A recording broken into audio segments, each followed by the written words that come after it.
ఆశీర్వాదకరమైన నూతన సంవత్సర శుభాకాంక్షలు తెలియజేస్తున్నాను. ఎందుకు మరలా జ్ఞాపకం చేస్తున్నా అంటే మరలా కొత్త వాళ్ళు వచ్చి జాయిన్ అవుతున్నారు కాబట్టి వారి కొరకు మరలా శుభాకాంక్షలు తెలియపరచడం జరుగుతుంటున్నది. అందును బట్టి దేవునికి మహిమ కలుగుగాక. హల్లెలూయా. సంతోషంగా ఉన్న వారందరూ కూడా గట్టిగా చప్పట్లు కొట్టి ప్రభుని కనపరుస్తున్నారు.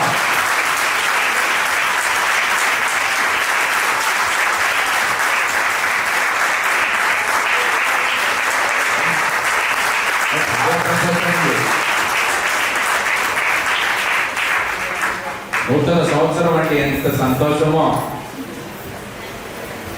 దేవునికి మహిమ కలుగుగాక. ఏ సంవత్సరంలోనికి మనం ప్రవేశపెట్టబడ్డాం? 2024. టోటల్ ఎంత?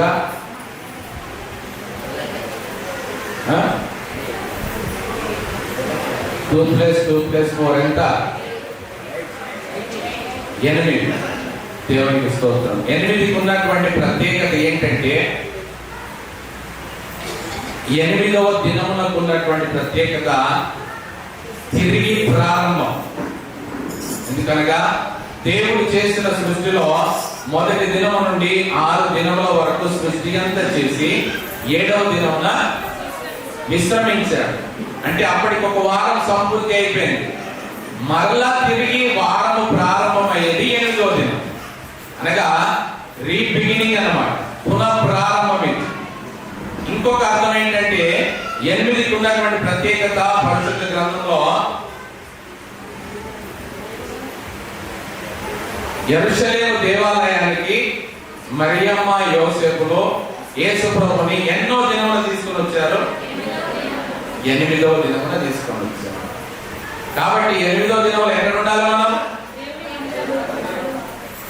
ఈ 8వ సంవత్సరం అంటే ఎక్కడ ఉండాల్సిన సంవత్సరం?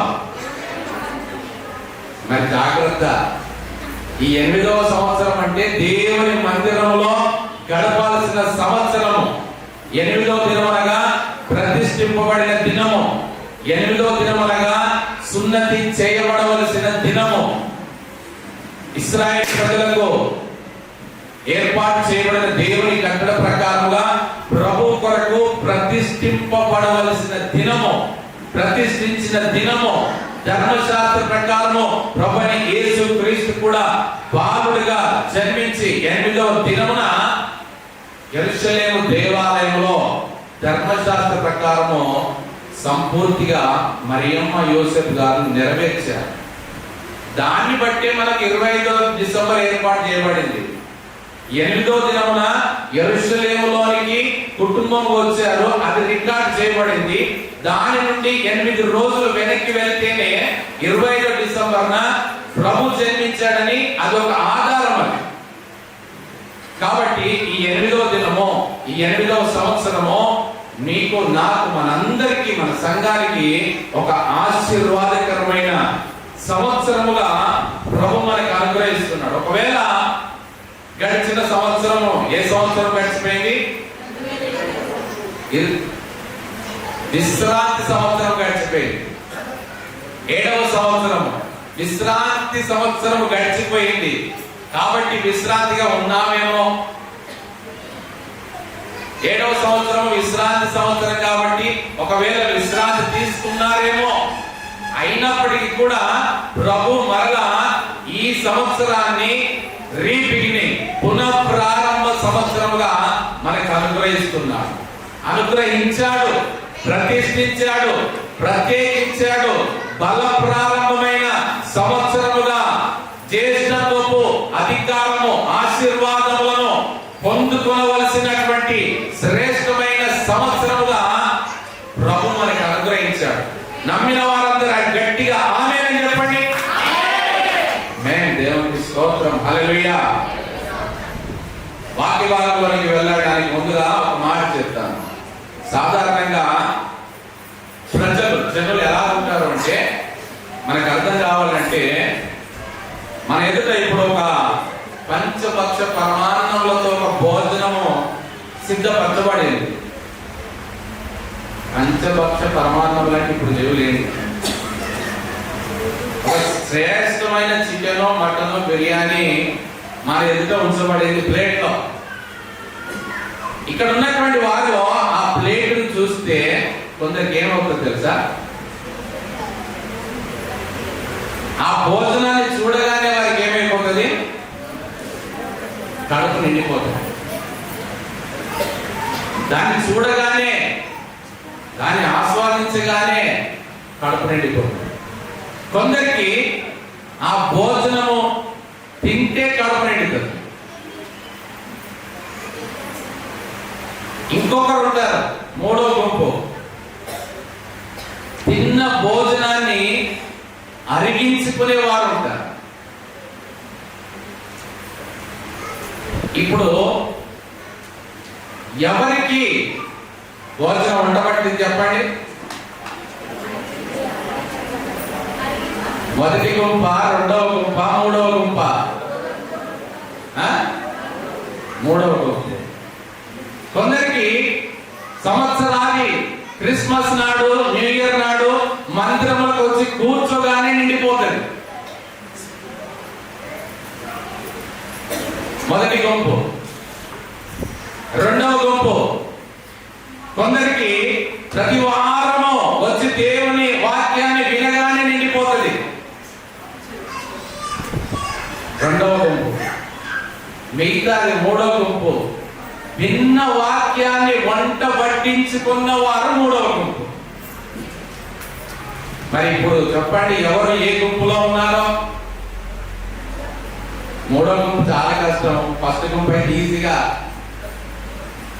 చూడగానే నిండిపోతుంది. తినాల్సిన అవసరం లేదు, తిన్నదానికి అరిగించుకోవాల్సిన అవసరము లేదు కదా.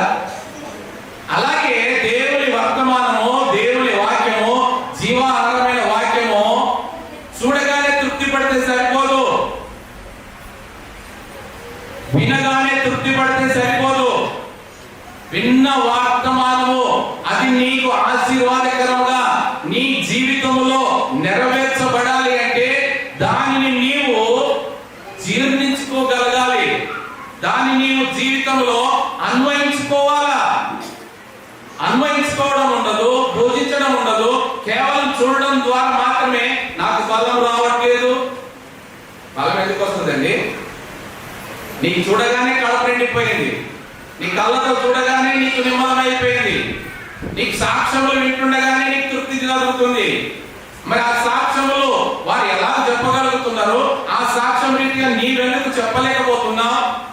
ఎందుకు అంటే నీకు భోజనం చేసే అనుభవం లేదు, భుజించిన దానిని జీర్ణించుకునే సామర్థ్యం లేదు, ఆ అనుభవంలోకి రాలేకపోతున్నావు. ఎంతసేపటికి రావడము, కూర్చోవడము, వినడమే సరిపోతుంది. విన్నదాన్ని వంట పట్టించుకొని నీ జీవితంలో అన్వయించుకుంటే అప్పుడు నీకు అది ఆశీర్వాదం. ఆ భోజనం ద్వారా రావాల్సినటువంటి శక్తి, బలము నీకు అనుగ్రహించబడుతుంది. మరి కాబట్టి ఈ 2024 సంవత్సరం ప్రతిష్ఠింపబడిన సంవత్సరం. మనం ప్రతి ఒక్కరూ కూడా కేవలం వాక్యము చూసేవారముగాను, వాక్యము వినేవారముగాను కాకుండా విని దాని ప్రకారము జీవించువారముగా అనేకులను ప్రభు సన్నిధికి నడిపించే వారముగా ఉండాలని ప్రభు కోరుతున్నాడు. హల్లెలూయా. దేవుని కృప ద్వారా మనకు ఈ యొక్క నూతన సంవత్సరము అనుగ్రహించబడింది. దేవుడి కృప చొప్పునే మనందరినీ, మనలను, మన కుటుంబాలను, మన సంఘాన్ని, మన గ్రామాన్ని ప్రేమించి ప్రభు ఆయుష్కాలం పొడిగించాడు. మరొక నూతన సంవత్సరం అనే దయా కిరీటమును ధరింపజేశాడు. మరి ప్రభు మన పక్షముగా ఇంత మేలు చేస్తే, ఇంత కృప చూపితే, ఇంత గొప్ప కార్యం మన పక్షముగా జరిగిస్తే ఇది మన ద్వారా కోరుకుంటే వచ్చేది కాదు, మనం సంపాదించుకుంటే వచ్చేది కాదు, మనం ఆశిస్తే వచ్చేది కాదు. మరి ఇంత శ్రేష్టమైన ఆశీర్వాదకరమైన ఒక సంవత్సరమే నీకు, నాకు, మనందరికీ కృప ద్వారా ఇవ్వబడితే, ఇచ్చిన వాడు మన నుండి ఏమి కోరుకున్నాడో ఎప్పుడైనా మనం ఆయన పక్షముగా ఆలోచించామా? ఎంతసేపటికి కృతజ్ఞత కలిగి ఉంటున్నా మంచిదే. ప్రభువా, నీవు నాకు నూతన సంవత్సరం ఇచ్చావు, ఎవరికి లేనటువంటి ధన్యత మాకు ఇచ్చావు, సంతోషించడానికి, నిన్ను ఆరాధించడానికి, నిన్ను గణపరచడానికి నీవు మాకు ఇచ్చావు, మంచిదే. కృతజ్ఞత కలిగి ఉంటున్నా మంచిదే. కానీ ఇచ్చిన వాడి హృదయాన్ని గమనించగలుగుతున్నామా? ఆయన నీకు ఒక నూతన సంవత్సరమును నీకు బహుమానం ఇస్తే ఆ బహుమానాన్ని బట్టి ఇచ్చిన వాడు నీ నుండి ఏమి ఆశిస్తున్నాడు, ఏమి ఆశించి నీకు నూతన సంవత్సరాన్ని ఇచ్చాడు, నీ ద్వారా ఏమి పొందుకోవాలని నీకు ఒక సంవత్సరం ఆయుష్కాలమును పొడిగించాడు. ఎప్పుడైనా ప్రభు పక్షముగా నుండి ఆలోచించామా? ఎంతసేపటికి మనం తీసాడు మన కోర్టు మనకే, ప్రభు కోర్టులోకి మనం దాటము. ఎందుకో నెట్ అడ్డంగా ఉన్నది కదా, ఈ నెట్ ఒకటి అడ్డంగా ఉన్నది. ఆ నెట్ తీసేయండి, ఆ నెట్ తీసేయబడితేనే మనకు నూతన సంవత్సరం ఇవ్వబడుతుంది.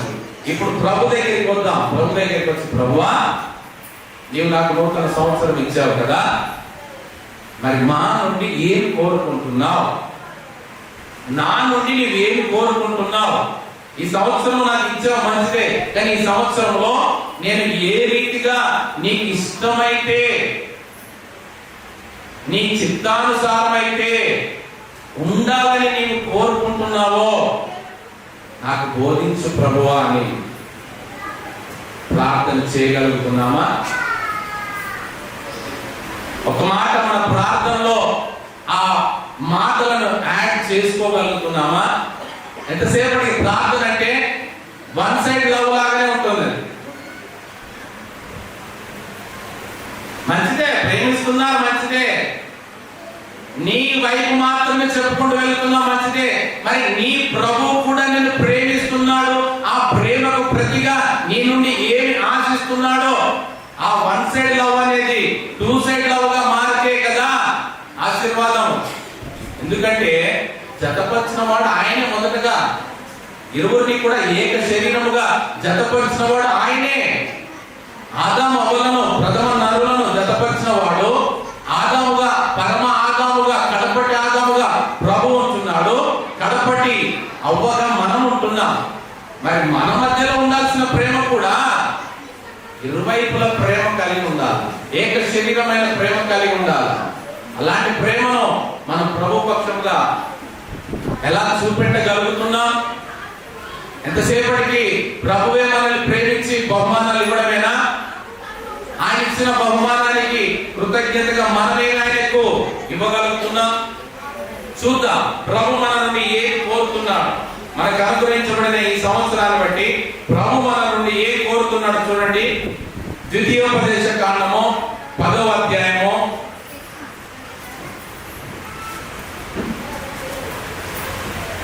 12-13 వచనాలు చదువుకుందాం. కాబట్టి ఇశ్రాయేలు నీ దేవుడైన యెహోవాకు భయపడి ఆయన మార్గములన్నిటిలో నడుచుచు ఆయనను ప్రేమించి నీ దేవుడైన యెహోవాను నీ పూర్ణ మనస్సుతోనూ నీ పూర్ణాత్మతోనూ సేవించి నీ మేలు కొరకు నేను నీకు ఆజ్ఞాపించు యెహోవా ఆజ్ఞలను కట్టడలను అనుసరించి నడుచుకొందులను మాట కాక నీ దేవుడైన యెహోవా నిన్ను మరి ఏమి అడుగుచున్నాడు? ప్రభు మనల్ని ఏం అడుగుతున్నాడు అంటే, ప్రభు మన నుండి ఏమి కోరుతున్నాడు అంటే, మనల్ని ప్రేమించిన వాడు మన ప్రభువైన యెహోవాకు భయపడి ఆయన మార్గములన్నిటిలో నడుచుచు ఆయనను మాత్రమే ప్రేమించి, ఎవరిని?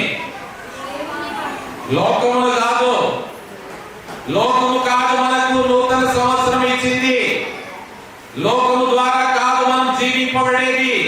ఆయన మనల్ని ప్రేమించాడు కాబట్టి మనము ఆయనను ప్రేమించి మన దేవుడని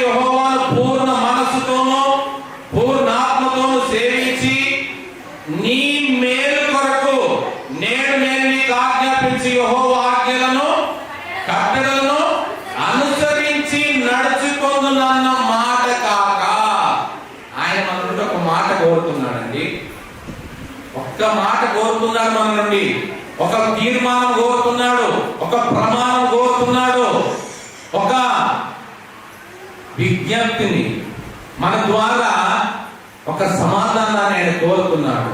మన కొరకు ఆయన నియమించిన ఈ కట్టడలు ఆజ్ఞలన్నింటినీ కూడా నేను అనుసరించి నడుచుకుంటాను అని ఒక మాట మన నుండి ఆయన కోరుతున్నాడు.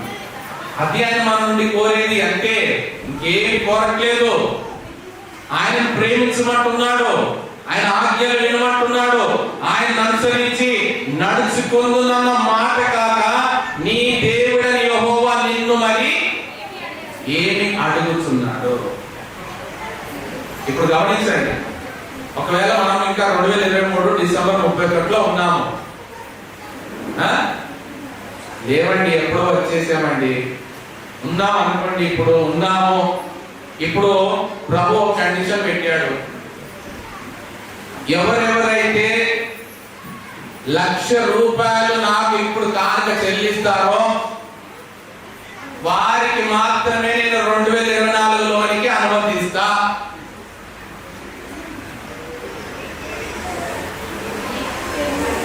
ఎంతమంది కడతారు చెప్పండి?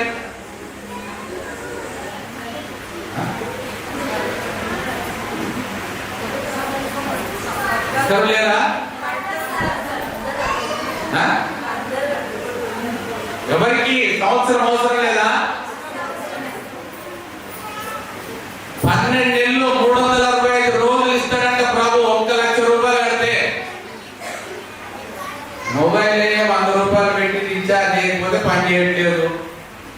వాడు 25 రోజులు ఇచ్చిన వ్యాలిడిటీకే ₹150 కడితే కానీ చేయట్లేదు. మరి ఒక సంవత్సరం వ్యాలిడిటీ నీకు ఇస్తాను, ₹1,00,000 కట్టమంటే ఎంతమంది కడతారు? కట్టకపోయిన చెక్ అయినా రాసిస్తాం మేము. కాకపోతే 12 నెలలు కదా ప్రభావం ఇచ్చేది, 12 ఈఎంఐలే కడతాము. కానీ నాకు మాత్రం సంవత్సరం కావాలా? కోరుకుంటామా కోరుకోమా? మరి అలాంటిదే ప్రభు ఉచితంగా ఇచ్చేసి కేవలం ఒక మాట మాత్రం ఇవ్వండి నాకు, మీరు ఒక మాట ఇవ్వండి చాలు నాకు, నన్ను అనుసరిస్తానని, నన్ను ప్రేమిస్తానని, నా ఆజ్ఞలు గైకుంటానని ఒక్క మాట ఇవ్వండి. మాట ఇచ్చినంత మాత్రాన్ని ఏమవుతుంది? కేసు అవుతుందా? బాండ్ పేపర్ రాసిచ్చిన వాటికి దిక్కు లేదు.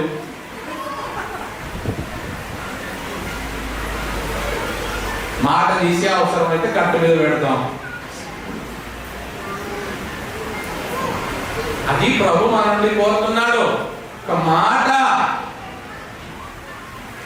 ప్రభు సమస్తమును మన కొరకు సిద్ధపరిచి, పంచభూతాలను సృష్టి యావత్తును మన కొరకు సిద్ధపరిచి, మన మేలు కొరకు మరి యొక్క నూతన సంవత్సరం అనే ఆయుష్కాలాన్ని పొడిగిస్తే నీవు నేను ఒక మాట ఇవ్వలేకపోతున్నాం ఆయనకి. సంవత్సరాలు వచ్చిందంటే ఎన్నో తీర్మానాలు చేసుకుంటున్నా, ఎన్నో డైరీలు మార్చుకున్నా, ఎన్నో తీర్మానాలు రాసుకుంటున్నా, కొత్త రెజల్యూషన్ తీసుకుంటున్నా. మంచిదే, నేను కూడా ఒక తీర్మానం చేసుకున్నాను. మరలా ప్రభువా నాకు నూతన సంవత్సరం ఇచ్చావు, మరలా ఒకసారి పరిశుద్ధ గ్రంథాన్ని మొదటి నుండి చదవడానికి నాకు కృపనిచ్చావు, మరొకసారి ప్రారంభిస్తున్న దేవాన్ని ఇవాళ మరలా స్టార్ట్ చేశాను. మంచిదే, మన తీర్మానాలనే తీసుకుంటున్నాం, మంచిదే. మరొక మాట ఎందుకు ఇవ్వలేకపోతున్నాం ప్రభువుకి? సమూయేలు గ్రంథంలో కూడా చూడండి, మొదటి సమూయేలు 12వ అధ్యాయము 23-24 వచనము. నా మట్టుకు నేను నీ నిమిత్తము ప్రార్థన చేయుట మానుట వలన యెహోవాకు విరోధముగా పాపము చేసిన వాడు నగును, అది నాకు దూరమగును గాక.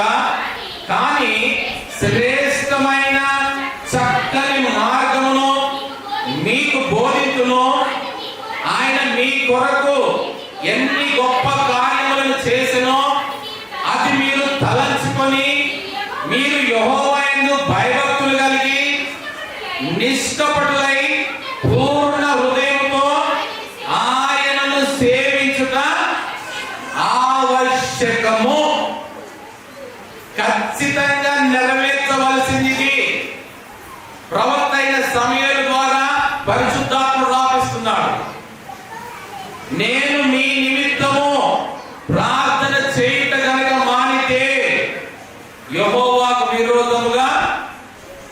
పాపము చేసిన వాడనగుదును అంటున్నాడు.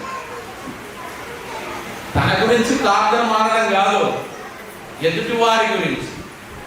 ఒక ప్రవక్తగా ఇశ్రాయేలు ప్రజల పక్షంగా, నేను మీ పక్షంగా దేవుని సన్నిధిలో కనుక ప్రార్థించడం మారితే అది నాకు పాపం అవుతుంది అంటున్నారు. మరి మనం ఎంతమందిని ఈ సంవత్సరంలో ఎదుటి వారి కొరకు ప్రార్థన చేయగలుగుతున్నాం? మేమేమి పాపం చేయట్లేదు అనుకుంటున్నావు. నీకు అప్పగించబడిన నీ వారి కొరకు ప్రార్థన చేయకపోవట కూడా దేవుని దృష్టిలో పాపముగా ఎంచబడుతుంది. అందుకే ఒక శ్రేష్టమైన చక్కని మార్గాన్ని సమూయేలు ప్రవక్త ద్వారా దేవుడు బోధిస్తున్నాడు. ఏంటంటే, ఆయన మీ కొరకు ఎన్ని గొప్ప కార్యములను చేసెనో అది మీరు తలంచుకొనండి. ఒకసారి లెక్కేసుకోండి. 2023 సంవత్సరము జనవరి నెల 1వ దినం నుండి డిసెంబర్ 31 వరకు ఆయన మీ కొరకు ఎన్ని గొప్ప కార్యములు జరిగించెనో తలంచుకోండి. ఏం లేవండి, మేము చేసిన ప్రార్థన లిస్ట్ అంతా ఇలాగే ఉన్నది, ఆయన చేసిన కార్యముల లిస్ట్ అంతా నిల్లుగా ఉన్నది, ఏమి లేవండి అంటాం. మన సమాధానం ఇవ్వండి. ఆయన చేస్తున్నటువంటి గొప్ప కార్యములలో అందరికీ అడిగినా అడగకపోయినా ఆయన చేస్తున్న గొప్ప కార్యం ఏంటి తెలుసా? రాత్రి పడక మీద నుండి ఉదయకాలంలో నిన్ను సజీవుడిగా లేవనెత్తడానికి మించిన గొప్ప కార్యం ఏమున్నది? నమ్మిన వారు గట్టిగా చప్పట్లు కొట్టండి అమ్మా. దానికి కూడా అడగాల్సిన అవసరం లేదు. నీ ₹1,00,000 కాదు నిన్ను సజీవునిగా లేపింది, నీకున్నటువంటి ఆస్తి అంతస్తులు కాదు తెల్లారి నిన్ను సజీవురాలిగా నిలబెట్టగలిగింది. మరి అది నీ గొప్ప కార్యం కాదా? 365 దినములు నిన్ను సజీవునిగా నిలబెట్టినటువంటి ఆ గొప్ప కార్యములను నువ్వెందుకు తలంచుకోలేకపోతున్నావు? ఇది గొప్ప కార్యం కాదు. కానీ నువ్వు సజీవుడు అయ్యాక నీకు కావలసిన మెటీరియల్స్ దొరకకపోతే దేవుని నిందించాడు. దేవుడు కూడా వీళ్ళకయ్యా నాకు ఇన్ని బాధలు, ఇన్ని నిందలు వేస్తున్నారు, అసలు వీళ్ళు లేవకుండా పండ పెడితే అయిపోతుంది కదా అనుకుంటే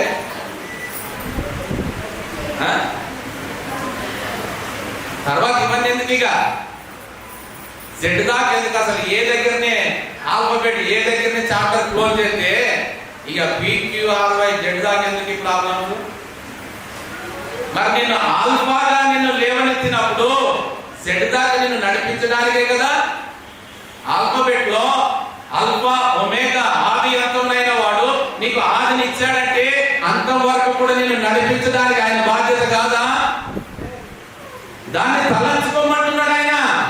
ఒకసారి మీ బ్లెస్సింగ్స్ ని, మీ ఆశీర్వాదాలను, మీ కార్యాలను తలంచుకోనండి.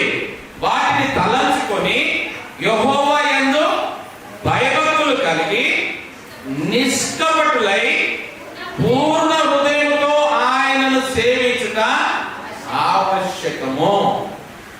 తప్పనిసరి అయినది, తూచా తప్పకుండా జరిగించవలసినది, దానికి ఆల్టర్నేట్ లేదు. ఇంకా రెండో మాట ఏదన్నా ఉంటే చెప్పండి. రెండో మాట లేదండి, ఒకటే ఒక మాట. ఆయన మాట అవునంటే అవును, కాదంటే కాదు. రెండింటిని మించినదైతే అది దుష్టు నుండి పుట్టేదే. అది ప్రభు దగ్గర నుండి రెండో మాట రానే రాదు. ఆవశ్యకమని ఒక్కసారి నిర్ణయించాడంటే ఆయన ఎందుకు భయభక్తులు కలిగి నిష్కపటులై ఈ ప్రతిష్ఠింపబడిన సంవత్సరంలో నీ నుండి నా నుండి ఆయన కోరేది ఏంటంటే ఆయన చేసిన గొప్ప కార్యములను తలంచుకొని ఆయన యందు భయభక్తులు కలిగి నిష్కపటులై పూర్ణ హృదయముతో ఆయనను సేవించుడి.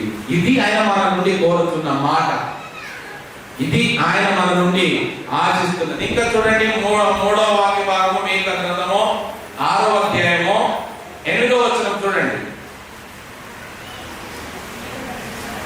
మీకా గ్రంథము 6వ అధ్యాయం 8వ వచనం.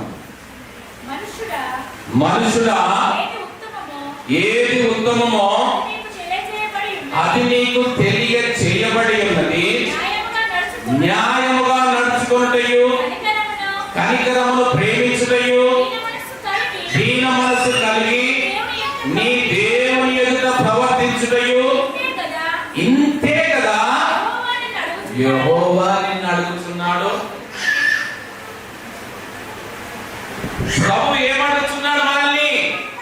మీకా గ్రంథం 6వ అధ్యాయం 2వ వచనం, పేజ్ నంబర్ 766. మనుషుడా, ఎవరా మనుషుడు? ఎవరా మనుషుడు? ఆ మనుషుడి దగ్గర మీ పేరు రాసుకోండి. ఆ మనుషుడి దగ్గర మీ పేరు రాసుకోండి. మీతోనే ప్రభు సెలవిస్తున్నాడు ఈ 2024 సంవత్సరంలో, మనుషుడా ఏది ఉత్తమమో అది నీకు తెలియజేయబడి ఉన్నది. నీకు మరుగు చేయబడింది ఏమీ లేదు. నీకు అది ఏంటో తెలియజేయబడింది. అదేమనగా న్యాయముగా నడుచుకొనుటయు కనికరమును ప్రేమించుటయు దీన మనసు కలిగి నీ దేవుని ఎదుట ప్రవర్తించుటయు ఇంతే కదా యెహోవా నిన్ను అడుగుతున్నాడు. ఎంత పెద్ద భారం అండి ప్రభు అడిగేది మనల్ని. అది కూడా ఆయనే చెప్తున్నాడు, ఇంతే కదా. నేనేమన్నా నీ మనులు అడిగానా, మాణిక్యాలు అడిగానా, నీ మేడలు మిద్దెలు అడిగానా, నేను ఏం అడిగాను?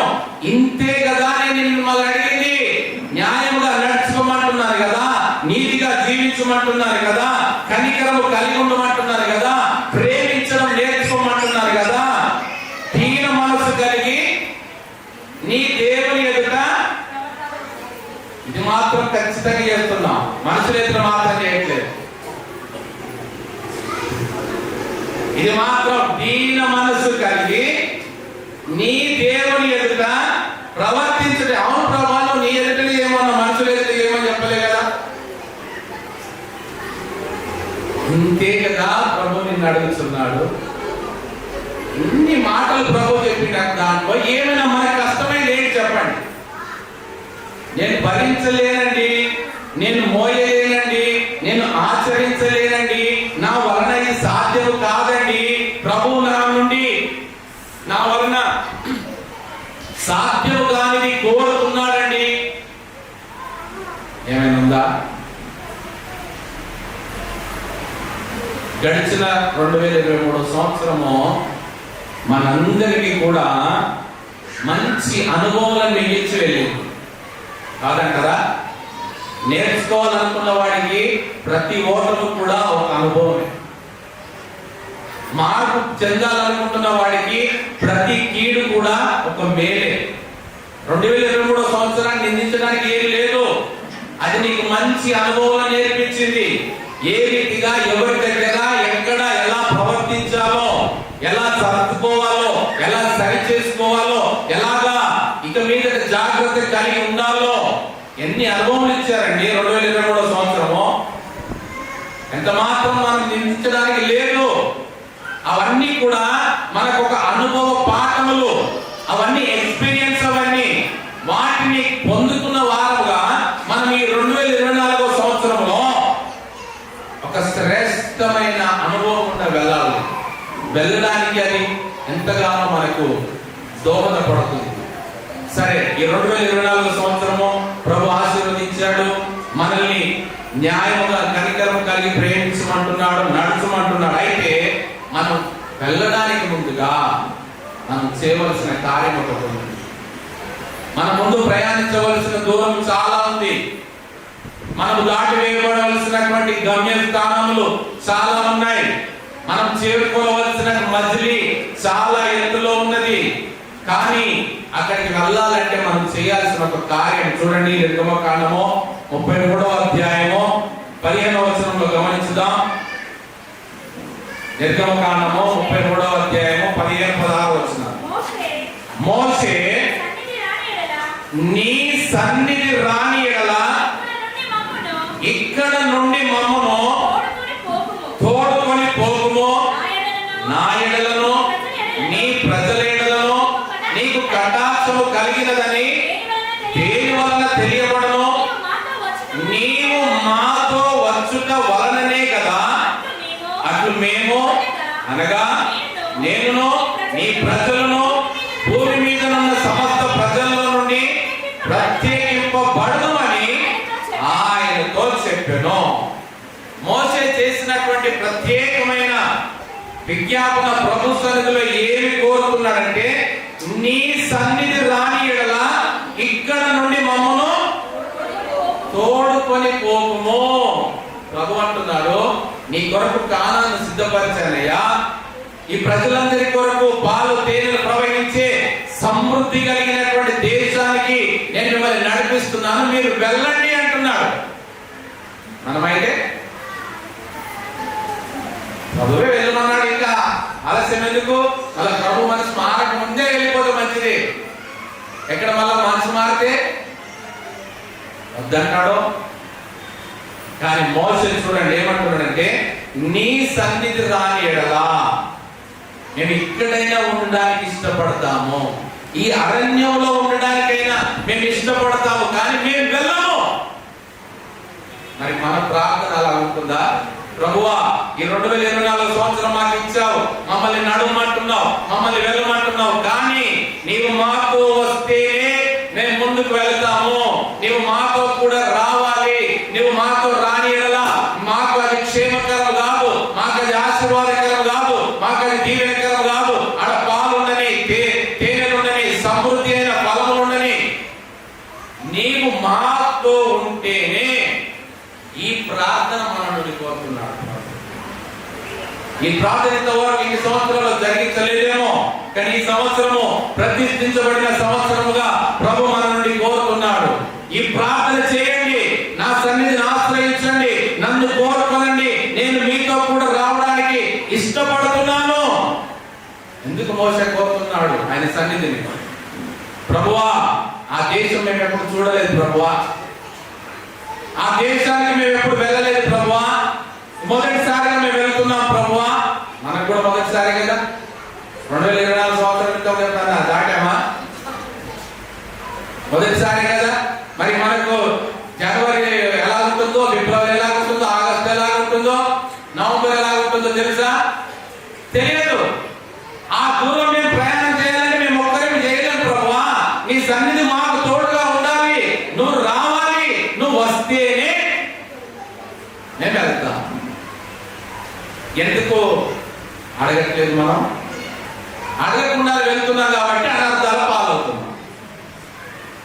ఆయన సన్నిధిని కోరుకోకుండా వెళ్తున్నాం. వెళ్ళమన్నగానే మనకు కూడా పిల్లలకి పని చెప్పగానే పిల్లలకి అక్కడికి వెళ్ళి కొనుక్కొని రావాలంటే వెళ్ళిపోతుంది అంతే. మనం కావాలి, అవసరం ఉండదని చెప్పాము, కానీ ఎలా వెళ్ళాలి, ఏం తీసుకురావాలి, ఎంత తీసుకురావాలి, మరి నేను కూడా వస్తాను అని ఏముంటే సెకండ్ ఆప్షన్ ఉండదు. ఒక ఆప్షన్ అడిగాడు, డాడీ చెప్పాడు కాబట్టి వెళ్ళాలి అంతే. అదే మోసే ద్వారా మనం నేర్చుకునేది. ప్రభువా, నీ సన్నిధి మాకు తోడు రావాలి ప్రభువా, నీవు మాతో వస్తేనే మేము ప్రత్యేకింపబడిన వారమని సమస్త జనులకు తెలుస్తుంది. నీవు రాకపోతే మేము వెళ్ళలేము అంటున్నాం. మనకు కూడా మన ఇష్టానుసారముగా కాదు. కొందరు ఎలా ఉంటున్నారంటే, కొందరు ప్రజలు ఎలా అయిపోయారంటే, మందిరానికి వచ్చినా కూడా, మందిరంలో కూర్చున్నా కూడా, మందిరంలో దేవుని మాటలు వింటున్నా కూడా, అవన్నీ కూడా ఎలా జరగాలి అంటే వాళ్ళ ఇష్ట ప్రకారమే జరగాలి. వాళ్ళు అనుకున్న టైంకే మందిరం ఆరాధన స్టార్ట్ కావాలా, వాళ్ళు అనుకున్న టైంకే మందిర కార్యక్రమాలన్నీ జరగాల, వాళ్ళు అనుకున్న టైంకే పాస్టర్ గారు వాక్యం చెప్పాలా, వాళ్ళకి ఇష్టమైన రీతిగానే పాస్టర్ గారు వాక్యం చెప్పాలా, వాళ్ళకి ఇష్టమైన సమయానికే ప్రసంగం క్లోజ్ కావాలా, వాళ్ళకి ఇష్టమైన సమయానికే ఆరాధన ముగించాలా. మరి అన్ని మీ ఇష్టమైనప్పుడు ఇంట్లో కూర్చుంటే అయిపోతుంది కదా. మందిరానికి రావడం ఎందుకు? మందిరానికి వచ్చి ఇన్ని కండిషన్లు పెట్టినప్పుడు నీ ఇష్టం నెరవేర్చుకోవడానికి అయితే, నీ ఇష్టం నెరవేర్చుకోవడానికి రావడం ఎందుకండి? దేవుని మందిరానికి రావడం ఎందుకు? దేవుని మందిరానికి ఇంటికి తేడా ఏంటి? నీ ఇంటిలో నీ ఇష్టానుసారంగా నువ్వు ఎన్ని గంటలకన్నా ఆన్ చేసుకో, ఎన్ని గంటలకన్నా బంద్ చేసుకో, ఏదైనా వినుకో, ఏదైనా కూర్చో. ఎగ్జాంపుల్ చెప్తున్నా, గమనించండి. ఇంతకుముందు మనకు ఒకప్పుడు రేడియోలు ఉండేవి. ఏముండేటివి? రేడియోలు ఉండేటివి. వార్తలు రావాలన్నా, పాటలు రావాలన్నా, ఏమైనా మెసేజ్లు రావాలన్నా అవన్నీ ఎలా జరిగేటివి? మన ఇష్టమా? వాళ్ళ ఇష్ట ప్రకారము, వాళ్ళు సిద్ధపరిచిన షెడ్యూల్ ప్రకారము వారికి ఇష్టమైనవి జరిగించేవారు. అప్పుడు మరి వినలేదా? మనం రేడియోలు వినలేదా? ఆటలు వినలేదా? వార్తలు వినలేదా? అవి వచ్చే టైంకి మనం సెట్ అయ్యామా? మన టైంకి వాటిని సెట్ చేసుకున్నామా? మరి ఇప్పుడు వచ్చింది ఏంటి? రేడియో కాదు, ఇప్పుడు వచ్చిందంటే యూట్యూబ్. యూట్యూబ్ లో మనకి ఇష్టమైంది మనం వింటాం, ఇష్టం లేకపోతే మార్చడమే. మన ఇష్టమైనప్పుడు ఆన్ చేసుకుంటాం, మన ఇష్టమైనప్పుడు బంద్ చేసుకుంటాం. మనకి నచ్చిన పాటలే మనం వింటాం, నచ్చని పాటలు వస్తే ప్రక్కకి. మరి దేవుని మందిరానికి నీ ఇంటికి ఏమి తేడా? ఇది తండ్రి ఇల్లు. ఇది ఈ సంవత్సరము ఇది తండ్రి ఇల్లుగా నీవు భావిస్తే, ఆయన క్రమం ప్రకారంగానే నీవు నడుచుకోవడానికి ఇష్టపడితే నీకు ఆశీర్వాదకరంగా ప్రభు మలచబోతున్నాడు. నీ ఇష్టాన్ని నెరవేర్చుకోవడానికి కాదు, నీ ఇష్టాన్ని నెరవేర్చుకోవడానికి నీ ఇంటిలో నెరవేర్చుకో. నీ ఇంటిలో నీవే రాజు, నీవే రాణి, రానివద్దా? నీవే మంత్రి, నీవే బంటు, అన్ని నీవే.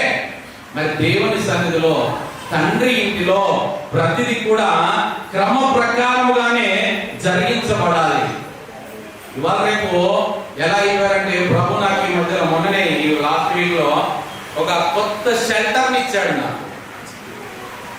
ఇప్పటివరకు ప్రపంచంలో అలాంటి షెల్టర్లు ఉన్నాయా లేవో తెలియదు, కానీ నాకు ఒక షెల్టర్ ఇచ్చాడు. ప్రత్యేకంగా దేవుని పిల్లల కొరకు ప్రత్యేకంగా ఏర్పాటు చేయబడిన షెల్టర్ ఇచ్చాడు. ఆ షెల్టర్ పేరు ఏంటంటే CP&BF. CP&BF అవి ఏంటో కూడా చెప్తాను. CP అంటే క్యాటర్ పిల్లర్, BF అంటే క్యాటర్ పిల్లర్ మారేది ఏంటిది? బటర్ఫ్లై. గొంగల్ పురుగు నుండి సీతాకొక చిలుకగా మారేటువంటి ఒక షెల్టర్, ఆశ్రయమును మన వాళ్ళు ఆశ్రయిస్తున్నారు. అసలు జీవిత కాలంలో అలాంటి షెల్టర్స్ ఉండవు. అసలు గొంగల్ పురుగే ఉండదు. అది ఒక్కసారి గూడు కట్టుకున్నాక, అది సంపూర్తిగా మారిపోయాక చిలుకగా, చిలుకగా బటర్ఫ్లైగా ఎగిరిపోతుంటుంది. మళ్ళీ అక్కడ ఉండదు. మళ్ళీ వచ్చి రావడానికి, షెల్టర్లో ఉండడానికి దానికి ఏమి అవసరం లేదు, ప్రాధాన్యత లేదు, అవసరం కూడా లేదు. అది కానీ దేవుని పిల్లలైన వారు ఎలా ఉంటున్నారంటే ఆ షెల్టర్ ని ఆశ్రయిస్తూ ఉన్నారట. ఎందుకో? అవసరం ఉన్నప్పుడు బటర్ఫ్లై లాగా ఎగిరిపోవడం, అవసరం లేనప్పుడు మరలా వచ్చేసి క్యాటర్ పిల్లర్ గా మార్చుకోవడం. ఇది మారిపోతున్న షెల్టర్. ఇలాంటి షెల్టర్ లా ప్రభు మన నుండి కోరేది, నీవు ఒకసారి మారు మనసు పొంది రూపాంతరం చెందాక నీలో ఉన్నటువంటి ఆ షెల్టరు శాశ్వతంగా మూసివేయబడ్డాక, నీకు ఒక నూతన జీవితం అనుగ్రహించబడిన తర్వాత నీవు ఇంకా పైకి ఎగిరే స్థితిలోనే ఉండాలి, కానీ మరలా క్రింద ప్రాకుకుంటూ వెళ్ళిపోయే స్థితిలోనికి ఎందుకు వెళ్తావు? ఆ ప్రాకే స్వభావం నుండి నేను మార్చాడు కదా నా ప్రభు తన శిలువ రక్తం చేత. గొంగలి పురుగు లాంటి నీ జీవితాన్ని తీసివేసి, మార్చివేసి, నీకు రెక్కలనిచ్చి ఆకాశంలో ఎగిరిపోయేటువంటి అనుభవం గుండా నిన్ను నడిపిస్తే నీవు మరలా మొదటి స్థితికి ఎందుకు వెళ్తున్నావు?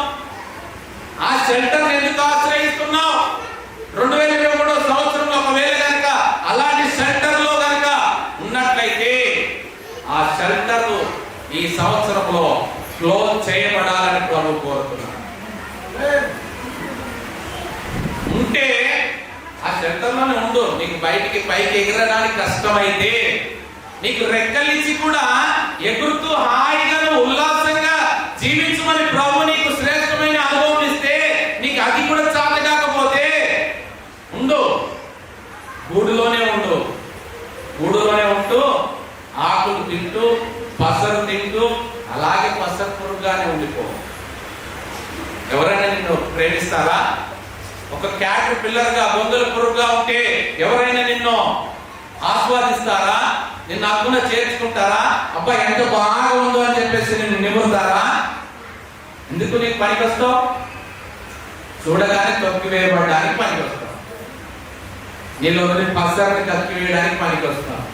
ఇలా ఉన్నా పర్లేదండి, కానీ ఇంకా కొందరు ఎలా ఉంటున్నారు అంటే మేము వాటికి మించిన వారం అండి,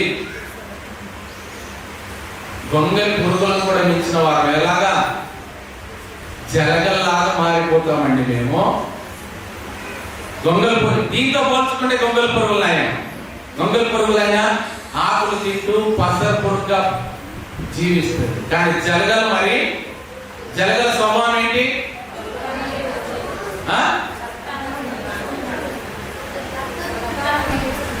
రక్తాన్ని పీల్చేటువంటి గుణం దాని పుట్టుకతోనే వచ్చేది. అది ఏం చేస్తుందంట, చర్మం మీదకి పారగానే మొదట స్థలంలో ఒక లాలజలాన్ని రిలీజ్ చేస్తుందంట. ఆ లాలజలం రిలీజ్ చేయబడినప్పుడు ఇక్కడ ఏమైపోతుందంటే మొద్దుబారిపోతుంది. ఇంకా ఆ చర్మం అంతా మొద్దుబారిపోతుంది, నీకు స్పర్శ తెలవదు. తర్వాత ఏం చేస్తుందంటే తన దవడలో నుండి ఒక బాణం లాంటి లోపలికి వచ్చి రక్తము తాగుతుంది. నీకు అది ఏమి ఏర్పడదు, నీకు అది ఏమి నొప్పి కూడా తెలియదు, రక్తము తాగదు కూడా తెలియదు.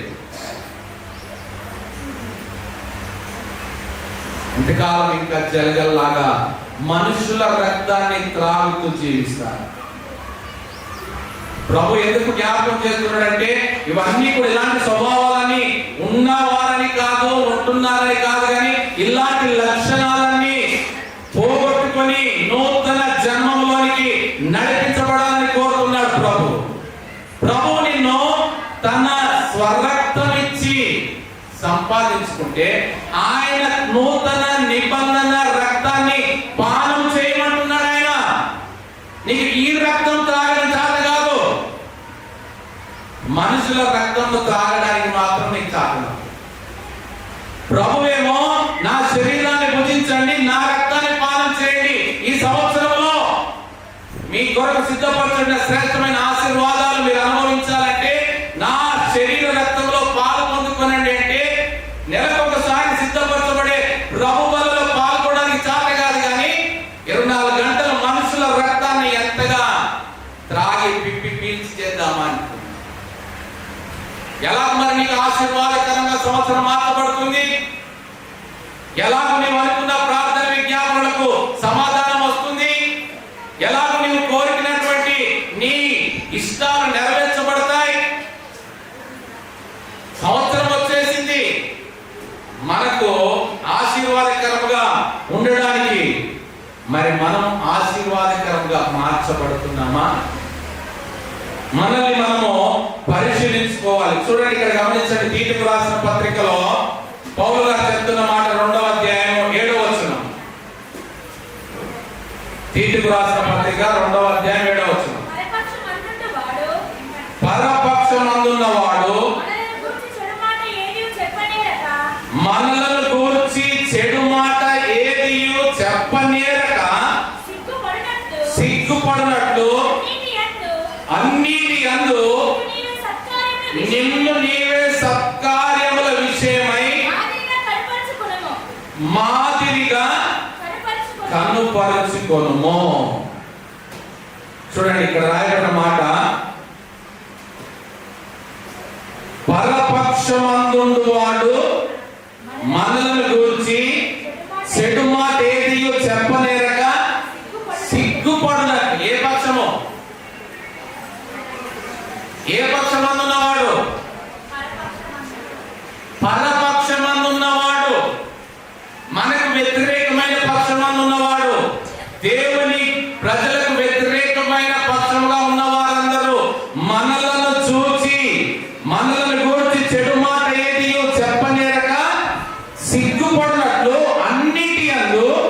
నిన్ను నీవే సత్కార్యముల విషయమై మాదిరిగా కనపరుచుకొనుము.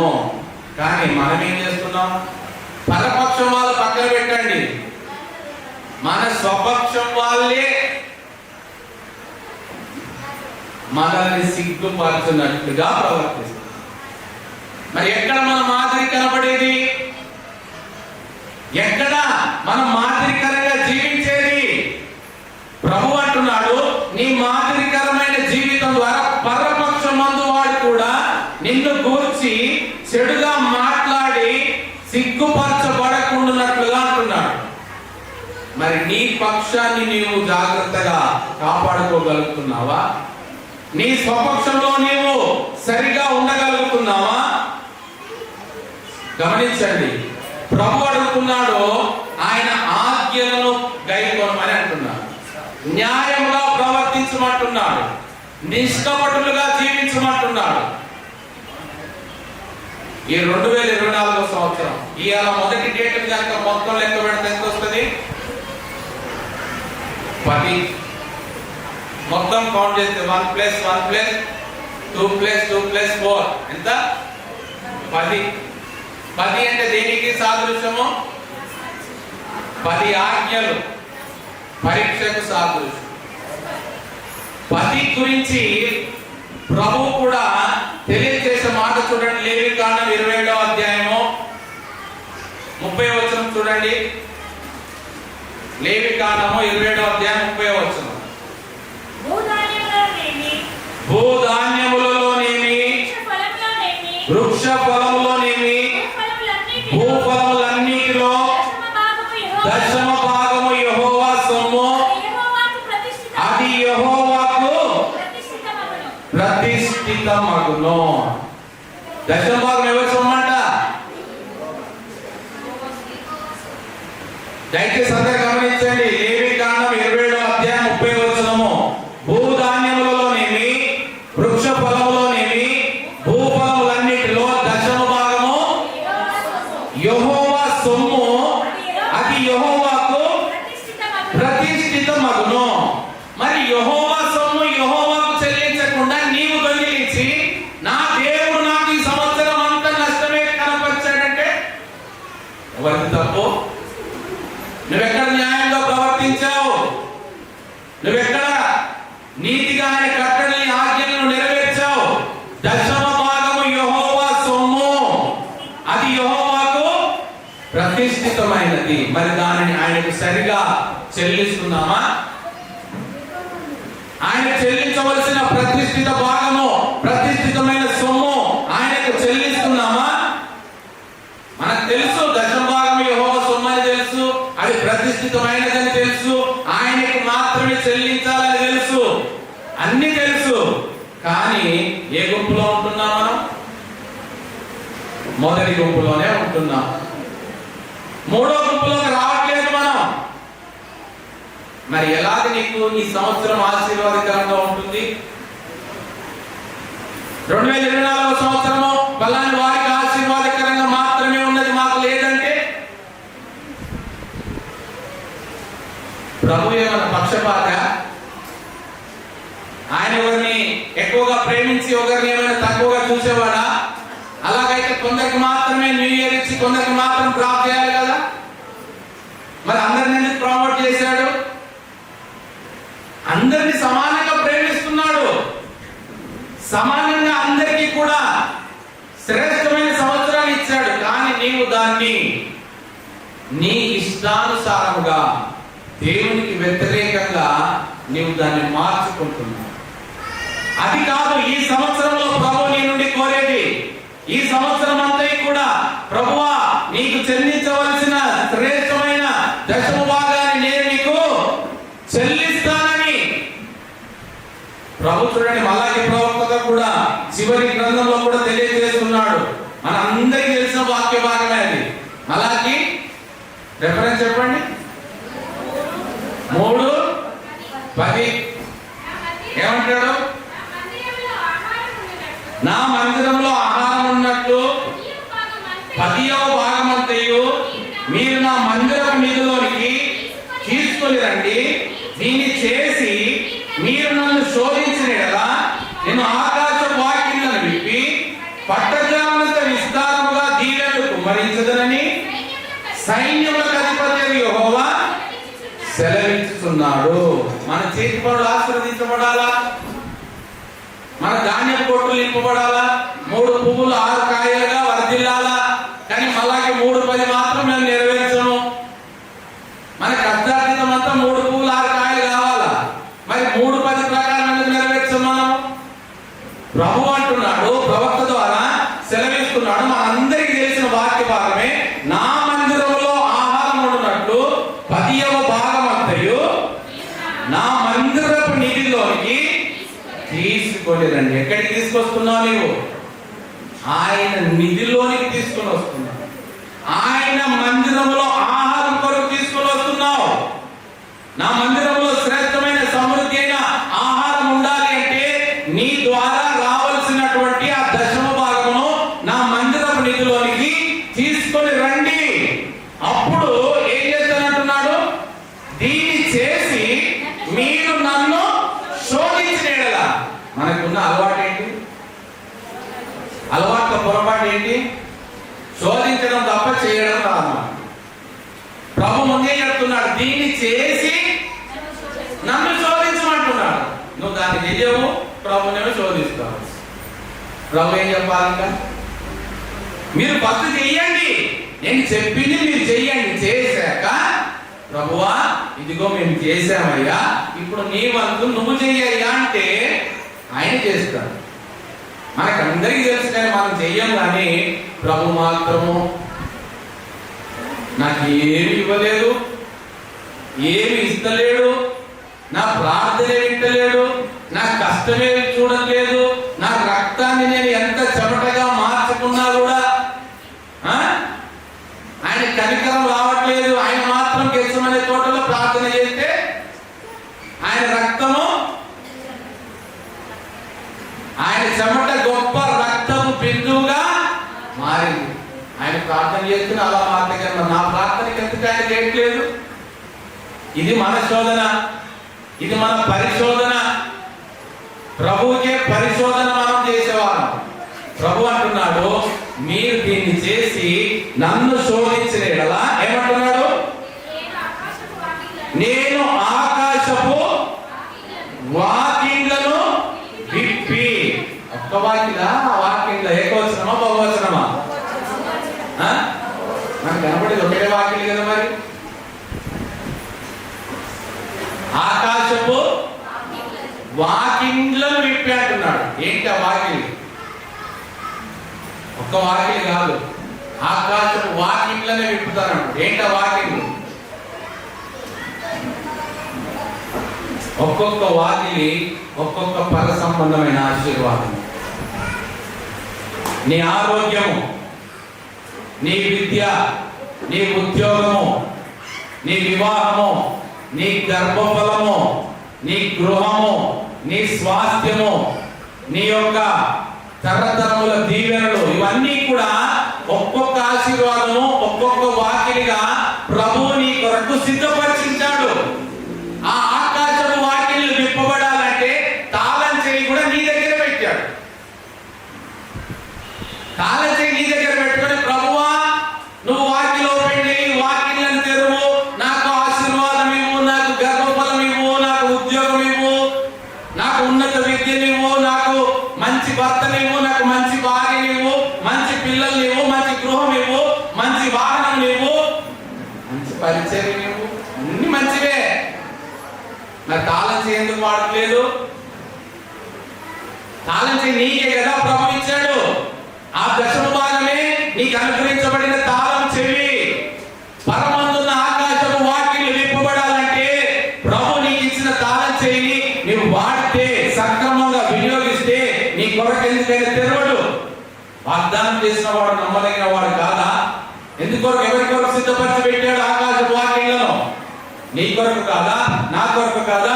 అబ్రహాము పొందుకున్న ఆశీర్వచనము ఆయన సంతానముగా, ఆయన వారసముగా మనందరం అనుభవించడానికి కాదా?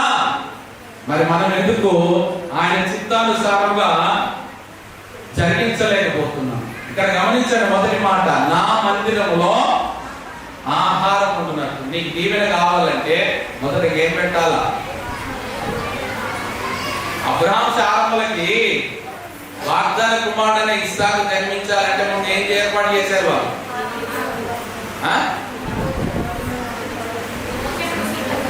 డిన్నర్ ఏర్పాటు చేస్తేనే కదా వారి కొరకు భోజనం సిద్ధపరిచి వారికి ఆతిథ్యం ఇచ్చి వారిని బ్రతిమిలాడుకొని మరి ఆతిథ్యం ఇచ్చాక భోజనం చేశాక వెంటనే వాగ్దానం రిలీజ్ అయిందా? కాదు. ఇస్సాకు దగ్గర కూడా వాగ్దానాలు పొందుకోవాలంటే శ్రేష్టమైన భోజనము పెట్టుమని కోరాడు కదా. భోజనం చేస్తే దీవెనల ఆశీర్వాదం. మరి అలాగే దేవుని మందిరంలో కూడా ఆయనకు ఆహారముగా అర్పించబడకపోతే నీకు ఆశీర్వాదాలు ఎలా వస్తాయి? ఈ లాజిక్ మనకు పనిచేది. మన లాజిక్లు అయితే 1,90,000 వస్తాయి మనకి. దేవుడు ఏర్పాటు చేసింది తప్ప, ఆ ఒక్కటి తప్ప అన్ని వస్తాయి మనకి. కానీ ప్రభు అంటున్నాడు, ఆ ఒక్కటి జరిగిస్తేనే దీన్ని చేసి మీరు నన్ను శోధించలేడలా. దీన్ని చేయకపోవడాన్ని బట్టి సంవత్సరం అంతటిలో మనకు వ్యర్థమైన ఖర్చులు జరుగుతున్నాయి. అనవసరంగా అనారోగ్యాల బారిన పడుతున్నాం. అనవసరంగా వృధా ఖర్చులు వెళ్ళిపోతున్నాయి. వ్యర్థమైన ఖర్చులు, వ్యర్థమైన నష్టంలో అవన్నీ కూడా మనం ఏమనుకుంటున్నాం అంటే ఇవన్నీ ప్రకృతి వైపరీత్యాలు లేండి, ఇవి సహజంగానే జరిగేటివి లేండి. అందరికీ జరుగుతున్నాయి, మనకు జరుగుతున్నాయి. అందరూ అనుభవిస్తున్నారు, మనం అనుభవిస్తున్నాం. అందరూ పోగొట్టుకుంటున్నారు, మనం పోగొట్టుకుంటున్నాం. కానీ మనం పోగొట్టుకోవడానికి లేదు. ప్రభు పోగొట్టుకోకుండా కాపాడుకోవడానికి ఒక కవచం ఏర్పాటు చేశాడు. దాన్ని మనము వాడట్లేదు. వ్యర్థమైన వాటికి మన కష్టార్జితము ఉచితార్థంగా పోగొట్టుకుంటున్నాం. కాబట్టి మనం ఏం చేయాలంటే ప్రభు చెప్పిన ఒక మాట గమనించండి. మార్క్స్ వార్త 12వ అధ్యాయం 17వ వచనంలో రాయబడిన మాట చూద్దాం. మార్క్స్ వార్త 12వ అధ్యాయం 17వ వచనం. అందుకు యేసు కైసరుని కైసరునకును దేవునిని దేవునికి చెల్లించుడని వారితో చెప్పగా వారు ఆయనను గూర్చి బహుగా ఆశ్చర్యపడిరి. ప్రభు చెప్తున్న మాట గమనించండి. ఈ 2024వ సంవత్సరము ప్రతిష్ఠింపబడిన సంవత్సరము, ఆశీర్వాదకరమైన సంవత్సరముగా మీరు అనుభవించాలి అంటే ప్రభు చెప్తున్న మాట ఏంటి? కైసరుని కైసరునకును దేవునిని దేవునికి చెల్లించుడని చెప్పగా వారు ఆయన గురించి బహుగా ఆశ్చర్యపడిరి. మనకు కూడా ఆశ్చర్యమే. ప్రభు యొక్క మాట చెప్పకపోతే బాగుండేది. సంవత్సరం ఇచ్చిన వాడు సంవత్సరంతో పాటు ఆశీర్వాదం ఎందుకు ఇవ్వడు? నారు పోసిన వాడే నీరు పోయడానికి సిద్ధంగానే ఉన్నాడు. ఆ భక్తనే తీసుకోవా? నీ కొరకు నీటి ఊటనే పుట్టించి రెడీగా పెడుతుంటే ఆ నీటి ఊటలో నుండి కూడా తెచ్చుకోవడం కష్టమేనా? టెక్నాలజీ పెరిగిపోతుంది కానీ ఏం చేస్తుందంటే సోమరులుగానే తయారు చేస్తుంది. ఎంత ఈజీ టెక్నాలజీ అంటే అంత సోమరులుగా తయారవుతున్నారు. ప్రభువు సెలవిస్తున్న మాట కైసరుని కైసరులకు దేవునివి దేవునికి చెల్లించమంటున్నాడు కదా. ఇందులో నాకు 2 స్కోర్స్ కనబడుతున్నాయి. కైసరుని కైసరుకు దేవుని దేవునికి 2 స్కోర్లు కనబడుతున్నాయి. ఒక స్కోర్ చెప్తా మీకు ఈజీగా అర్థమైపోతుంది. ఏ స్కోర్ అంటే సివిల్ స్కోర్. సివిల్ స్కోర్ తెలుసా? సివిల్ స్కోర్ తెలియదా? బ్యాంక్ అకౌంట్, బ్యాంక్ కార్డు ఉన్నది అంటే సివిల్ స్కోర్ ఆటోమేటిక్ గా జనరేట్ అయిపోతుంది. సివిల్ స్కోర్ ఉంటేనే నీకు అప్పు పుడుతుంది. బ్యాంకులో నీకు లోన్ రావాలంటే నీ సివిల్ స్కోర్ ఎంత అనేది ఫస్ట్ చూస్తారు. ఇప్పుడు ఆ సివిల్ స్కోర్ బట్టి నీకు ఎంత వరకు లోన్ ఇవ్వగలమో గమనిస్తారు. ఆ సివిల్ స్కోర్ ఎందుకు? నీకు లోన్ ఇచ్చాక నువ్వు సరిగ్గా ఈఎంఐలు కడుతున్నావా లేదా కూడా సివిల్ స్కోర్ చూపెడుతుంది. అంటే ఫైనాన్షియల్ హెల్త్ రిపోర్ట్ అన్నమాట సిబిల్ స్కోర్ అంటే. నీ యొక్క ఆర్థిక పరిస్థితి రిపోర్ట్ ఎంత ఆరోగ్యంగా ఉన్నదో తెలుపుతుంది. నీకు లోన్ రావాలన్నా వద్దన్నా సిబిల్ స్కోర్ బట్టే. ఇవాళ రేపు పాన్ కార్డ్ లేకుండా, అకౌంట్ లేకుండా, సిబిల్ స్కోర్ లేకుండా నీకు 10,000 లోన్ కూడా రాదు. ఆ సిబిల్ స్కోర్ పోగొట్టుకోకుండా ఉండడానికి ఈఎంఐ ఎలా కడతాం మనం? డబ్బులు లేకపోయినా అప్పు చేసుకొని వచ్చి అయినా మరి ఈఎంఐ కట్టాలి. ఎందుకు? సిబిల్ స్కోర్ పోతుంది కాబట్టి. భవిష్యత్తులో మళ్ళా అడుక్కున్నా ఇచ్చేవాడు అడుక్కునేయడమే, వాడు ఇచ్చేది ఏమి ఉండదు. మరి సిబిల్ స్కోర్ కి నేను ఇంత ప్రాధాన్యత ఇస్తున్నావే. రెండో స్కోర్ ఉంది, ఏంటి తెలుసా? Bible score. ఇది మనకు వస్తుంది.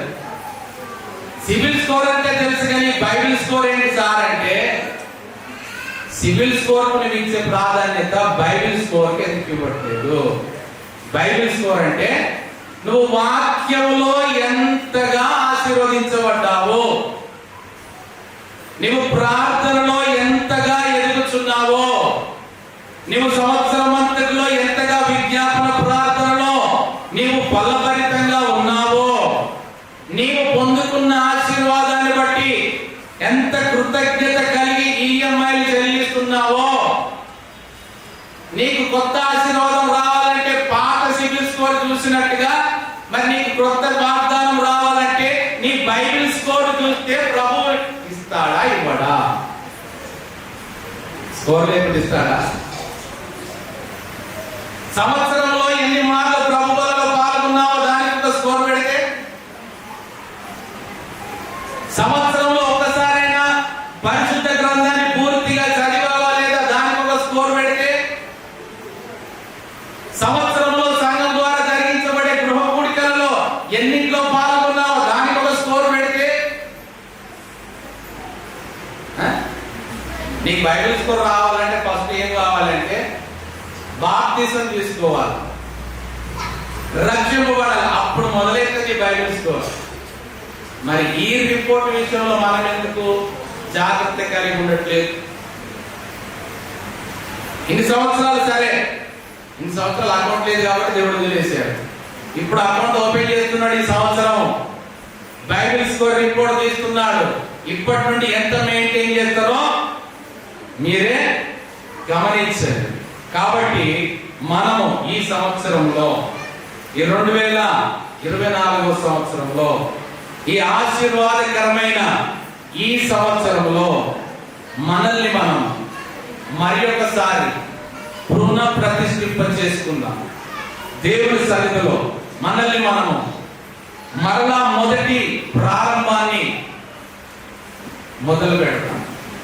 ప్రభువా, ఇదిగో ఈ సంవత్సరం నేను నా మట్టుకే కాదు, నా కుటుంబం మట్టుకే కాదు, అనేకులకు నేను దీవెనకరంగా ఉండాలి, అనేకులకు నేను ఆశీర్వాదకరంగా ఉండాలా. దాని కొరకు నీవు నాతో కూడా రావాలా. నీవు నాతో వస్తేనే నేను ఈ సంవత్సరంలో ముందుకు వెళ్తాను. నీ సన్నిధి నాకు తోడుగా నడిపించు ప్రభువా. నువ్వు నాతో ఉండు ప్రభువా. నేను వెళ్ళే ప్రతి స్థలంలో, నేను చేసే ప్రతి పనిలో, నేను మాట్లాడే ప్రతి మాటలో, నేను చేసే ప్రతి ప్రార్థనలో, నేను చేసే ప్రతి పరిచర్యలో నీ నామం గణపరచబడాలి ప్రభువా. నీ నామమే మహిమపరచబడాలి ప్రభువా. నేను ఆ రీతిగా ఉండడానికి ఇష్టపడుతున్నాను ప్రభువా. నేను మాట ఇస్తున్నాను. నేను ఒక శ్రేష్టమైన తీర్మానాన్ని ఈ సంవత్సరం చేసుకుంటున్నాను. ఇదిగో ఈ 2024 సంవత్సరం ఈ మొదటి దినమున ఈ పరిశుద్ధ మందిరంలో నేను నా హృదయపూర్తిగా ఒక తీర్మానం చేసుకుంటూ నీకు మాట ఇస్తున్నానని మీరు కనుక ఇచ్చి చూడండి. ఆయనకు మాట ఇచ్చి చూడండి. ప్రభు దగ్గరికి నతనయేలును ఫిలిప్పు నడిపిస్తున్నప్పుడు నజరేయుడైన యేసును మేము కనుగొన్నాము మెస్సియా అంటే, నతనయేలు ఏమంటాడు? నజరేతులో నుండి మంచిది ఏదైనా రాగలదా? 2023 కంటే 2024లో మంచిది ఏదైనా రాగలదా? పిలిపించిన సమాధానం వచ్చి చూడు. ప్రభు ఇస్తున్న సమాధానం నువ్వు ప్రార్థించి చూడు, నువ్వు తీర్మానం చేసుకొని చూడు, నీవు నా వెంట ఉండి చూడు, నన్ను నీ వెంట నడిపించి చూడు. ఎందుకు 2024 నీకు ప్రత్యేకంగా మార్చబడబోదు. అలాంటి తీర్మానంతో ముందుకు వెళ్దాం. అందరం గౌరవం ఉంచుదాం, ప్రార్థన చేసుకుందాం.